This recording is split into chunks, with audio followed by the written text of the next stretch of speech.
Mtakatifu, utafika anaitwa Roho wa baraka. Piga makofi. Hiyo ni mikono ya utendaji kazi, anavyofanya kazi kwa mtu. Ndio maana anapokuja kukubariki anaitwa Roho wa baraka. Anapoleta uzima kwako anaitwa Roho wa uzima. Piga makofi. Haleluya. Bwana asifiwe. Jina la Bwana libarikiwe. Hayo ndio majina ya Roho Mtakatifu. Anapokushindia anaitwa Roho wa ushindi. Anapokuja kukuponya anaitwa Roho wa uzima.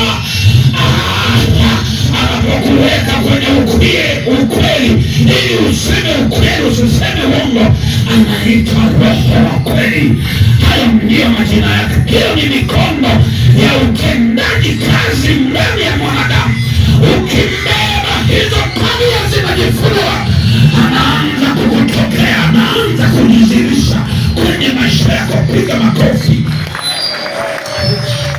Bwana asifiwe. Jina la Bwana libarikiwe. Ubarikiwe Mungu umeshinda. Vita vyako Mungu amevifuta leo. Unadai. Ameona hivyo. Anadai. Piga makofi kwa Bwana.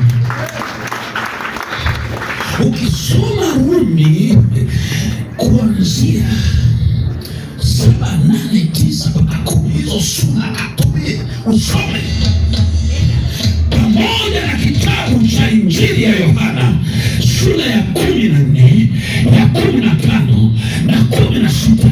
Utakuta majina mengi sana ya Roho Mtakatifu, sura zilizobeba majina mengi sana ya Roho Mtakatifu. Yohana 14, sura ya 15, sura ya 16. Hizo ni sura, sio mstari. Utakuta majina mengi sana ya Roho Mtakatifu ametajwa kwa majina mbalimbali. Bwana asifiwe. Jina la Bwana libarikiwe. Haleluya. Ana majina mbalimbali, na kila jina, kila anapokuja kufanya kazi kwa mtu anakuja na jina hilo. Kwa maana mimi kipindi nashuhudia Dar es Salaam nikakutana na Muislamu mmoja akanihoji swali.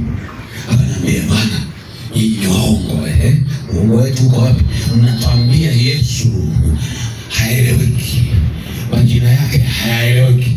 Mara anaitwa Yesu, mara mfalme wa amani, mara Kristo, mara Masihi, mara Emanueli, mara Mungu pamoja nasi, mara Bwana asifiwe, anaitwa Neno, mara Jehova, mara El Shaddai, mara Jehova ile, mara Jehova Nisi, mara Jehova Shama. Majina yote yeye. Haleluya. Sasa haya majina yote anaitwa mtu mmoja. Huoni kwamba ni uongo? Huo ni uongo. Nikamuuliza, sio uongo rafiki, wewe mwenyewe unaitwa nani? Naitwa Hamisi. Watoto wako wanakuita nani? Wananiita baba. Watoto wa dada yako wanakuita nani? Ankeli. Watoto wako wanakuita nani? Babu. Sasa na wewe mbona majina yako mengi?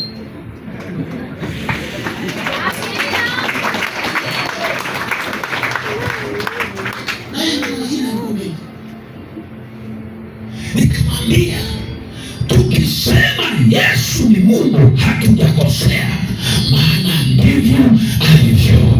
Tukisema Emanueli hatujakosea, maana ndivyo alivyo.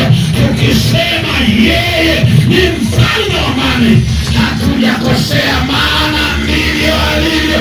Yeye huitika kulingana na jinsi ulivyomwita.